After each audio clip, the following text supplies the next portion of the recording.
Hi everyone, welcome to Stephan's, and in this video we are going to Sevilla, Spain. We are going to 4 iconic tapas bars that have a long history in this beautiful city. It's also my first time in Sevilla. Anyways, come along with me and let's wake up super early because I was woken up super early by this. I will show you right now.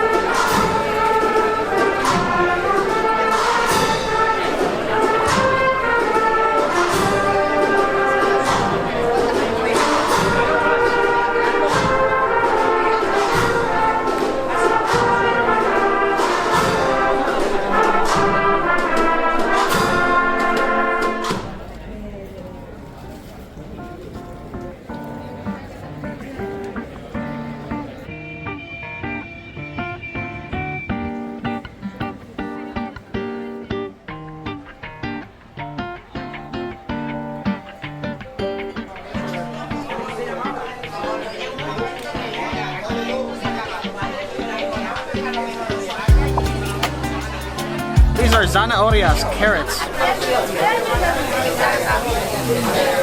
Wow. Very acidic, salty, and it's almost like they're pickled, but there's a really cool texture. They're not overcooked.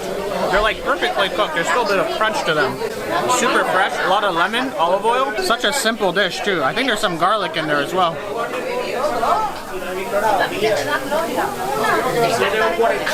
I don't think I'll ever look at carrots the same way again. Next, punto de salomillo. I think this is pork, and I just got one because we have a couple of other dishes to try. Okay.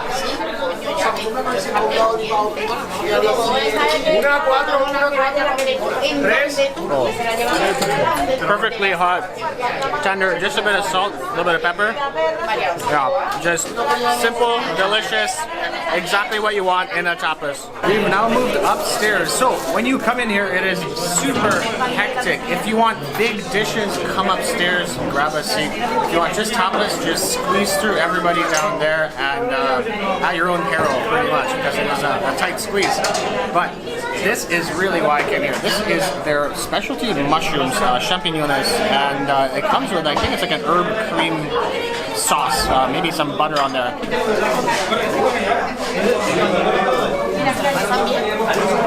Oh yeah, it's just super garlicky. The bud mushrooms, I haven't cooked them too much, there's still a little bit of texture. Oh yeah,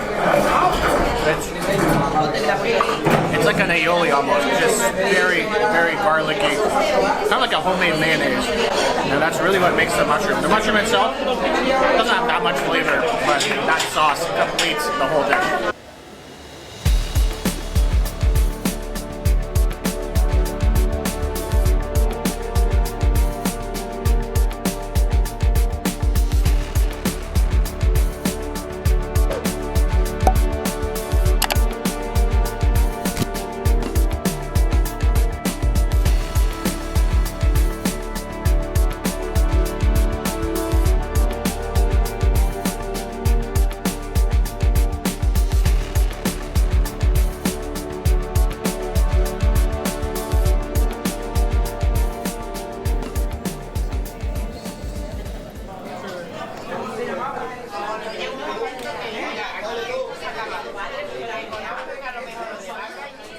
Welcome to our second restaurant of the afternoon. This is another tapas bar, very, very popular, a little bit more modern, and some kind of more upscale takes on some tapas dishes, including this one. This one is just the typical dish from the region called espinaca y garbanzos. Very simply put, this is spinach and garbanzo beans, aka chickpeas.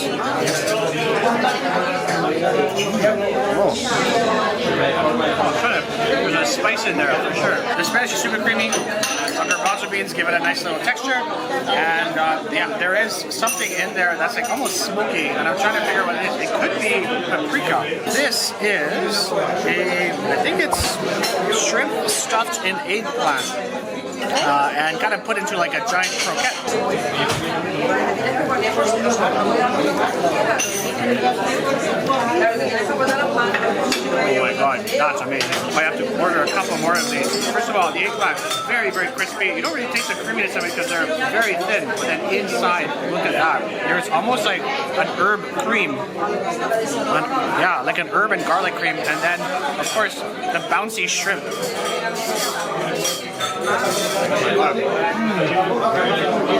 Almost reminds me of like a really good dim sum, except Spanish style. Wow, that's delicious. That's pretty damn good. And of course, pickled carrots to kind of just balance the creaminess. Man, I don't know what it is with Sevilla, but whatever they do to carrots is just next level. It's magical. Next dish, and this is maybe one of the most famous dishes in the whole region. It's called Ciao Everyone. This is it. It's pretty much the less known cousin of the gazpacho. And what is unique is there's way much more olive oil, and also they use a bread called pan de telero, which is a bread from nearby in Cordoba. The bread, what you have to do normally is make it stale, and then you kind of grind it up with all the vegetables, tomatoes, mostly tomatoes, peppers, and some other aromatics. This one is topped with a hard-boiled egg, and of course some delicious looking jamon. But let's just try the soup by itself first. Wow, it's almost like a mousse. It's so creamy, so fluffy. It's definitely way thicker than the typical gazpacho. And then right away, the super high quality olive oil you can taste. It is already salty by itself, so it's gonna be interesting to try it with the jamon. I mean, yeah, the jamon makes it saltier, but it's jamon. It's still delicious. I love that just fresh, vibrant olive oil that just hits every part of your senses. Last dish. This is a cannelloni. So of course, Italian is Italian. However, Spanish do some cool versions of this. And this is one of them. This has some jamon inside, and then it's smothered in a roquefort sauce. So I guess you have a combination of Spanish, French, and Italian. The Italian part is the cannelloni. The French part is the roquefort sauce. Roquefort is a French blue cheese, and of course inside the Spanish jamon. Three countries all together. Three of the most delicious cuisines in the world.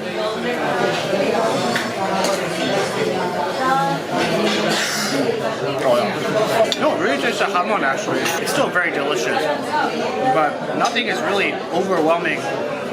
Even honestly, even the roquefort sauce. If I really am looking for it, I will taste it. But if you didn't tell me there was blue cheese in the sauce, I wouldn't really notice it. And same thing with the meat filling. Can't really taste that much jamon inside. It kind of just tastes like ground pork. Overall, still very delicious, very nice cannelloni, and a nice little way to end this afternoon meal before we go watch some really cool flamenco. I was almost going to say flamingo, but not that. You know what? Screw it. Cue the flamingo compilation.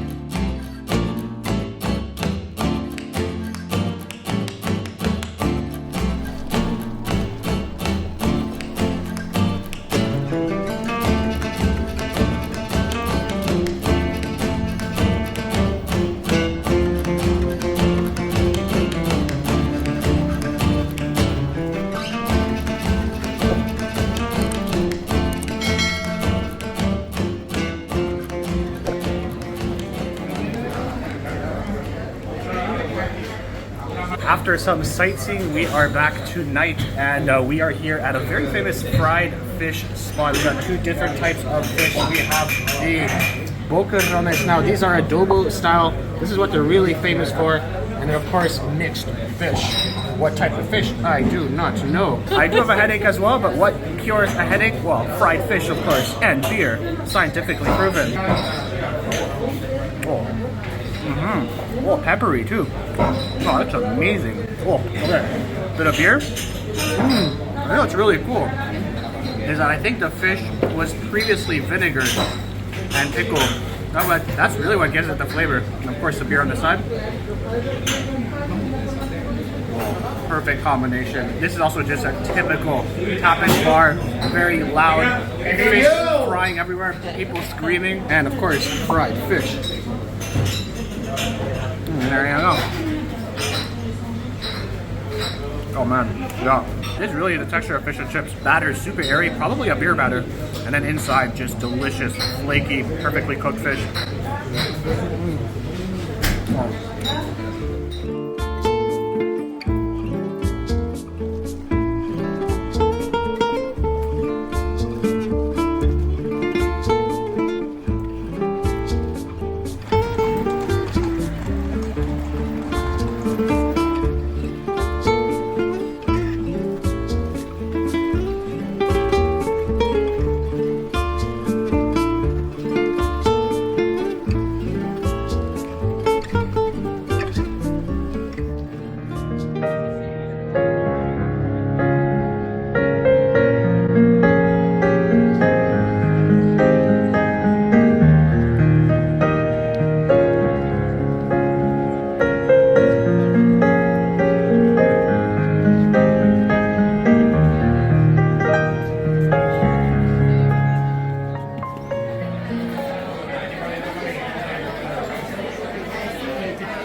Okay, and let's kick off our last place. Casa Morales, founded in 1850.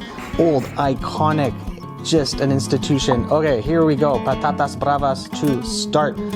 And there we go, dipping it into the necessary aioli. Oh, I think I like that quite a bit. I will say the potatoes were a little bit greasy, but that sauce made up for it. That mayonnaise was absolutely outstanding, kind of like crack. Okay, 2 dishes coming up here, and first of all is the foie gras mi-cuit. Mi-cuit meaning mid-cooked, so cutting it up there. Looks pretty tasty. Big bite. And do I like it? Yes, I do.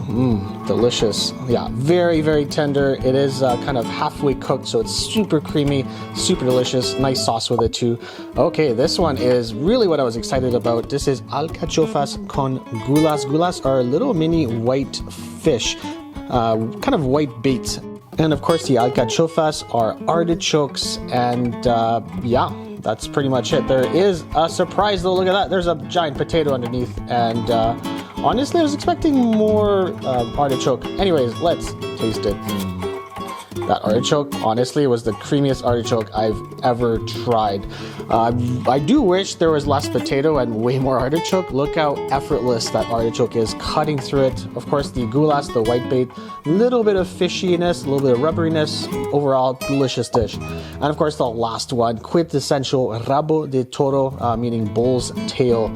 Just in a tomato sauce. I think there's some potato in there if I remember well. And just jiggly goodness. Let's take a bite. And I think I'm pretty impressed. Oh, look at that reaction. Oh, even got the Italian hand going. Perfect. Yeah, this one was insanely tender, and what was really cool is all the vegetables, you can tell they were stewed for so long because they just melted into the whole dish. The carrots also adding a wonderful sweetness. Anyways, that will be it for our epic Sevilla video. Sevilla, I mean, you saw the pictures, just a magical city, so much history, and of course, so many great restaurants. If you do enjoy this video, don't forget to hit the subscribe button, hit the like button, hit the bell icon so we can notify you of future videos, and of course, hit us up with those comments. Next stop, I don't know, maybe we'll see you in Greece. I think I gave away too much there. Whatever, we'll see you soon. Ciao for now.